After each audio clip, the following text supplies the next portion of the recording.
ககவடிக்குப்பம் Senthilkumar tennis academy சார்பில் நடைபெற்ற 7வது அகில இந்திய அளவிலான ஜூனியர் மற்றும் சீனியர் டென்னிஸ் போட்டி 2025 முதலமைச்சர் ரங்கசாமி கலந்து கொண்டு வெற்றி பெற்றவர்களுக்கு பரிசு தொகை சுழல் கோப்பை வழங்கி பாராட்டினார். புதுச்சேரி கருவடிக்குப்பம் செந்தில்குமார் டென்னிஸ் அகாடமி சார்பில் நடைபெற்ற 7வது அகில இந்திய அளவிலான ஜூனியர் மற்றும் சீனியர் டென்னிஸ் போட்டி கடந்த 30ஆம் தேதி வெள்ளிக்கிழமை தொடங்கி 31 மற்றும் 1ஆம் தேதி வரை 3 நாட்கள் நடைபெற்றன. இந்த போட்டிகள் பாத்திமா மேல்நிலைப்பள்ளி வளாகத்திலும், சர்க்கிள் டி பாண்டிச்சேரி மைதானத்திலும், அண்ணா திடலிலும் மற்றும் விவிபி நகர் SS டென்னிஸ் மைதானத்திலும் கடந்த 3 நாட்களாக சிறப்பாக நடைபெற்றது. இந்த போட்டியில் 8 வயதுக்கு கீழ் உள்ள குழந்தைகள் மற்றும் 10 வயது, 12 வயது, 14, 16 வயதுக்கு கீழ் உள்ள மாணவர்கள், மாணவிகள் மற்றும் மகளிர்கள், ஆடவர்கள் என ஒவ்வொரு பிரிவிலும் அதிகமாக மாணவ மாணவிகள் கலந்து கொண்டனர். அதேபோல் மகளிருக்கும் ஆடவர்களுக்கும் சிங்கிள், டபுள்ஸ் என்ற அடிப்படையில் போட்டிகள் நடைபெற்றது. இதில் ஏராளமான விளையாட்டு வீரர்கள் ஆர்வமுடன் கலந்து கொண்டனர். அதனைத் தொடர்ந்து நேற்று மாலை 7 மணிக்கு பாத்திமா மேல்நிலைப்பள்ளி வளாகத்தில் உள்ள டென்னிஸ் மைதானத்தில் பரிசளிப்பு விழா நடைபெற்றது. விழாவுக்கு டென்னிஸ் அகாடமி தலைமை பயிற்சியாளர் செந்தில்குமார் தலைமை தாங்கினார். விழாவில் சிறப்பு விருந்தினராக புதுச்சேரி முதலமைச்சர் ரங்கசாமி கலந்து கொண்டார். வெற்றி பெற்ற விளையாட்டு வீரர்களுக்கு பரிசு தொகை மற்றும் சான்றிதழ் மற்றும் சுழற்கோப்பை வழங்கி பாராட்டினர். பல்வேறு பிரிவுகளில் நடைபெற்ற போட்டியில் வின்னர் அணிக்கு 15,000, ரன்னர் அணிக்கு 10,000 சுழற்கோப்பையும் வழங்கப்பட்டது. இந்த நிகழ்ச்சியில் அகில இந்திய என்ஆர் காங்கிரஸ் பேரியக்கத்தின் நிர்வாகிகள் பழனிவேலு, ஜவஹர், புவனா மற்றும் டென்னிஸ் அகாடமி நிர்வாகிகள் விக்கி, எழில், சண்முகம், அண்ணாமலை, ஜேம்ஸ், ராகுல், ரகுநாதன், முனியப்பன் உட்பட பலர் கலந்து கொண்டனர். போட்டிக்கு ஒத்துழைப்பு தந்த அனைவருக்கும் அகாடமியின் தலைமை பயிற்சியாளர் செந்தில்குமார் நன்றி கூறினார். தமிழகம் மற்றும் பிற மாநிலங்களில் இருந்து சொந்த மண்ணுக்கு செல்லும் மக்கள் அவரது இல்லத்துக்கு செல்வதை இந்திய அரசு மற்றும் தமிழக அரசு உறுதி செய்ய வேண்டும் என விடுதலை சிறுத்தைகள் கட்சி தலைவர் திருமாவளவன் வலியுறுத்தியுள்ளார். பாராளுமன்ற உறுப்பினர் ரவிக்குமாரின் மூத்த சகோதரர் 92வது வயதில் இயற்கை எய்தியுள்ளார். ஆசிரியராக பணியாற்றியவர், அரசியலில் ஈடுபாடு உள்ளவர்.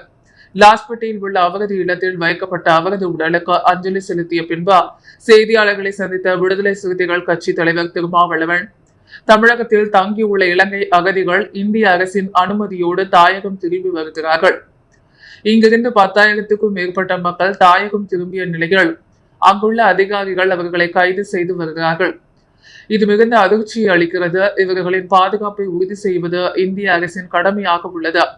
இந்திய அரசு உடனடியாக தலையிட வேண்டும். தமிழகம் மற்றும் பிற மாநிலங்களில் இருந்து சொந்த மண்ணுக்கு செல்லும் மக்கள் அவரது இல்லத்துக்கு செல்வதை இந்திய அரசு மற்றும் தமிழக அரசு உறுதி செய்ய வேண்டும் என விடுதலை சிறுத்தைகள் கட்சி வலியுறுத்துகிறது.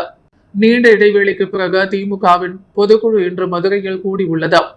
இது அரசியல் முக்கியத்துவம் வாய்ந்ததாக பார்க்கப்படுகிறது. கடந்த 4 ஆண்டுகளில் அனைத்து தரப்பினரின் நன்மதிப்பை பெறக்கூடிய வகையில் பல்வேறு புதிய திட்டங்களை அமல்படுத்தி நடைமுறைப்படுத்தி இருக்கிறார்கள். தமிழ்நாடு முதலமைச்சர் வரும் 2026 சட்டப்பேரவை தேர்தலில் தமிழ்நாடு மக்களின் பேராதரவோடு அவரது தலைமையில் இயங்கும் மதசார்பற்ற முற்போக்கு கூட்டணி மாபெரும் வெற்றியை பெறும் என நம்பிக்கை உள்ளது. பாமக உட்கட்சி விவகாரம் அது பற்றி கருத்து சொல்ல எதுவும் இல்லை. விடுதலை சிறுத்தைகளோடு அவர்களுக்கு எந்தவிதமான போட்டியும் இல்லை. அதனால் வெற்றி தோல்வி பேச்சுக்கு இடமில்லை. அவர்கள் களம் வேறு, எங்கள் களம் வேறு. பாட்டாளி மக்கள் கட்சியை நாங்கள் ஒருபோதும் போட்டியாக நினைக்கவில்லை. நடிகர் கமலஹாசனுக்கு கொடுத்த வாக்கின்படி தமிழக முதலமைச்சர் அவருக்கு என்ற ஒரு இடத்தை ஒதுக்கி தந்துள்ளார். இது மதசார்பற்ற கூட்டணிக்கு ஒரு நம்பகத்தன்மையானதாக அடையாளம். ஆனால் அதிமுக அவ்வாறு ஒரு வாக்குறுதியை கொடுத்திருப்பதாக திமுகவினர் தெரிவித்துள்ளார்கள். அந்த வாக்குறுதியை காப்பாற்றவில்லை. அவர்களுக்கு ஒதுக்க வேண்டிய இடத்தை ஒதுக்கவில்லை. இது அதிர்ச்சி தரக்கூடிய ஒன்றாகத்தான் இருக்கிறது. தமிழ்நாடு மக்கள் அனைத்தையும் பார்த்துக் கொண்டிருக்கிறார்கள். சீர்தூக்கி பார்ப்பார்கள். கல்வியாளர் அணி என்று ஒரு புதிய அணியை தொடங்கி இருக்கிறார்கள். கல்வியை மென்மேலும் மேம்படுத்துவதற்கு இந்திய அளவில் உயர்ந்த இடத்தில் கொண்டு சேர்வதற்கு திமுகவினர் சிறப்பு கவனம் செலுத்த திட்டமிட்டுள்ளதை உணர முடிகிறது. இதனை பாராட்டுகிறோம், வரவேற்கிறோம் என்றார். தமிழகம் மற்றும் புதுச்சேரியில் கட்சியின் சீரமைப்புகள் விரிவுபடுத்தப்படும் எனவும் தெரிவித்தார். உலக புகையிலை எதிர்ப்பு நாளை முன்னிட்டு இளைய தலைமுறையின் ஆரோக்கியத்தை காக்கும் விதமாக நடைபெற்ற ஆபரேஷன் விடியல் திட்டத்தின் கீழ் 40 கிலோ புகையிலை பொருட்கள் பறிமுதல் செய்யப்பட்டன. இளம் தலைமுறையின் ஆரோக்கியத்தை காக்கவும் புகையிலை கட்டுப்பாடு சட்டங்களை செயல்படுத்தவும் புதுச்சேரி போலீசார் நேற்று முன்தினம் ஆபரேஷன் விடியல் என்ற சிறப்பு முயற்சியை மேற்கொண்டனர்.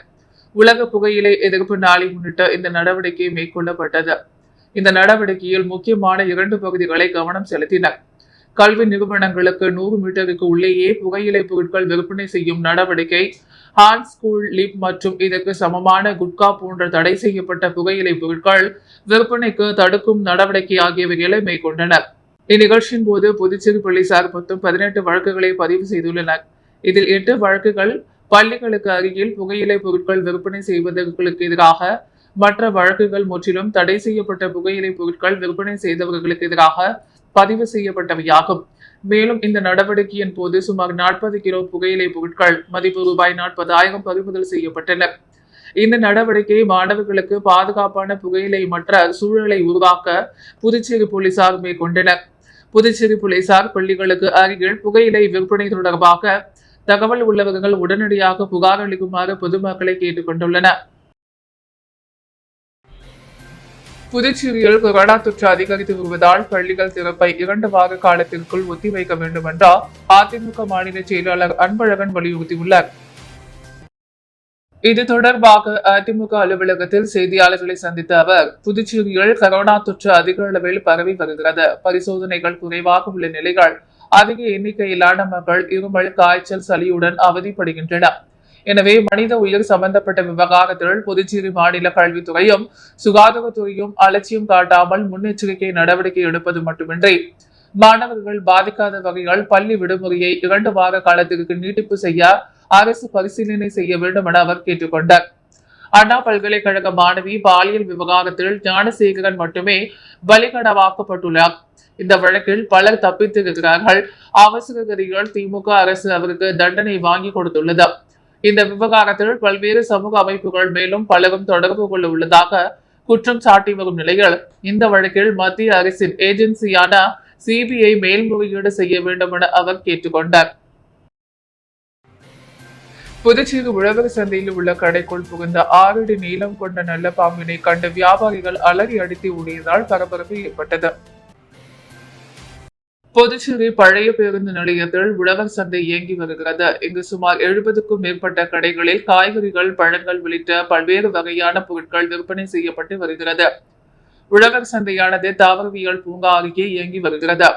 கடைகளின் மேற்கூரைகள் பராமரிப்பின்றி இருப்பதால் பாதுகாப்பு இல்லாத நிலையில் வியாபாரிகள் வியாபாரம் செய்து வருகின்றனர். இந்த நிலையில் இன்று காலை சுமார் 6 அடி நீளம் கொண்ட நல்ல பாம்பு ஒன்று காய்கறி கடைக்குள் புகுந்து மூட்டைகளுக்குள் இடையில் ஒளிந்து கொண்டது. இதை கண்ட வியாபாரிகள் அலறி அடித்து ஓடினர். இது குறித்து வனத்துறை ஊழியருக்கு தகவல் அளிக்கப்பட்டது. உடனே சம்பவ இடத்திற்கு வந்த வனத்துறை ஊழியர்கள் காய்கறி மூட்டைகளுக்கு இடையில் பதுங்கி இருந்த சுமார் 6 அடி நீளம் கொண்ட நல்ல பாம்பை லாபகமாக பிடித்து சாக்கு பையில் போட்டு எடுத்துச் சென்றனர்.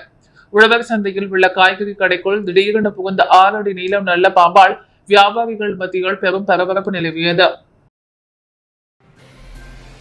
கல்வி வேலை வாய்ப்பில் இஸ்லாமியர்களுக்கு 5% இடஒதுக்கீடு வழங்க வேண்டும் என்ற தமிழ்நாடு தஃபீத் ஜமாத் மாநில செயற்குழு கூட்டத்தில் தீர்மானம் நிறைவேற்றப்பட்டது. முன்மாதிரி முஸ்லிம் இளைஞர்கள் செயல் திட்டத்தை முன்னிட்டு தமிழ்நாடு தஃபீத் ஜமாத் புதுச்சேரி மாவட்டத்தின் மாவட்ட செயற்குழு கூட்டம் நேற்று நடைபெற்றது. இதில் முன்மாதிரி முஸ்லிம் இளைஞர்கள் செயல் திட்டத்தின் தாவா படிகள் குறித்து தமிழ்நாடு தஃபீத் ஜமாத் மாநில செயலாளர் பெரோஸ் கான் விளக்கினார். வருகின்ற ஜூலை 27 அன்று நடக்க இருக்கும் சத்திய முழக்க மாநாட்டை முன்னிட்டு கிளைப்பணிகள் குறித்து மாநில துணை பொதுச் செயலாளர் அப்துல் ரஹீம் விளக்கினார். கூட்டத்திற்கு பின்னர் செய்தியாளர்களை சந்தித்த மாநில துணை பொதுச் செயலாளர் அப்துல் ரஹீம், இளைஞர்களை போதை பழக்கத்திற்கு அடிமையாக்கி உள்ளவர்கள் அவர்களை அதிலிருந்து வெளிக்கொண்டு வரும் வகையில் பூர்ண மதுவிலக்கை புதுச்சேரியில் அமல்படுத்த வேண்டும் என வலியுறுத்தி மாநாடு நடைபெற உள்ளது என்று குறிப்பிட்டார். இஸ்லாமியர்களுக்கு 2% இடஒதுக்கீட்டை 5% உயர்த்தி வழங்க வேண்டும் என்ற கோரிக்கை நீண்ட நாட்களாக நிலுவையில் உள்ளது. எந்த நாட்டில் சிறுபான்மை சமுதாய மக்கள் போற்றப்படுகிறார்களோ அந்த நாடுதான் வல்லரசாக மாறி வருகிறது என்று தெரிவித்தவர். மேலும் கல்வியில் வேலை வாய்ப்புகளுக்கு 5% இடஒதுக்கீடு வழங்கப்பட வேண்டும் என்ற கோரிக்கை வைக்கப்படுகிறது என்றும் குறிப்பிட்டார். புதுச்சேரியில் கோடை விடுமுறைக்கு பின்பு பள்ளிகள் இன்று திறக்கப்பட்ட நிலையில் நேற்றிரவு சண்டே மார்க்கெட்டில் பொதுமக்களின் கூட்டம் அலைமோதியது. புதுச்சேரியில் கோடை விடுமுறைக்கு பிறகு இன்று பள்ளிகள் திறக்கப்பட்டது. இதற்காக மாணவ மாணவிகள் பள்ளிக்கு செல்வதற்கு தேவையான பொருட்களை வாங்க தங்கள் பெற்றோருடன் நேற்று இரவு சண்டே மார்க்கெட்டில் குவிந்தனர். அவர்கள் ஸ்கூல் பேக், லஞ்ச் பேக், எழுது பொருட்கள், வாட்டர் பாட்டில் உள்ளிட்ட பொருட்களை வாங்கி சென்றனர். ஒரு சில குழந்தைகள் தங்களுக்கு பிடித்த விலை உயர்ந்த பொருட்களை பெற்றோரிடம் அடம் பிடித்து வாங்கி சென்றனர். இதனால் அந்த பகுதிகள் போக்குவரத்து நெரிசல் ஏற்பட்டது. போக்குவரத்து போலீசார் பாதுகாப்பு பணியிலும், போலீசார் தீவிர ரோந்து பணியிலும் ஈடுபட்டனர். புதுச்சேரியில் கோடை விடுமுறை முடிந்து அனைத்து பள்ளிகளும் இன்று திறக்கப்பட்டதால் மாணவர்கள் உற்சாகத்துடன் பள்ளிக்கு வந்தனர். பள்ளிக்கு வந்த மாணவர்களை ஆசிரியர்கள், மாணவர்கள் உற்சாகமாக வரவேற்றனர்.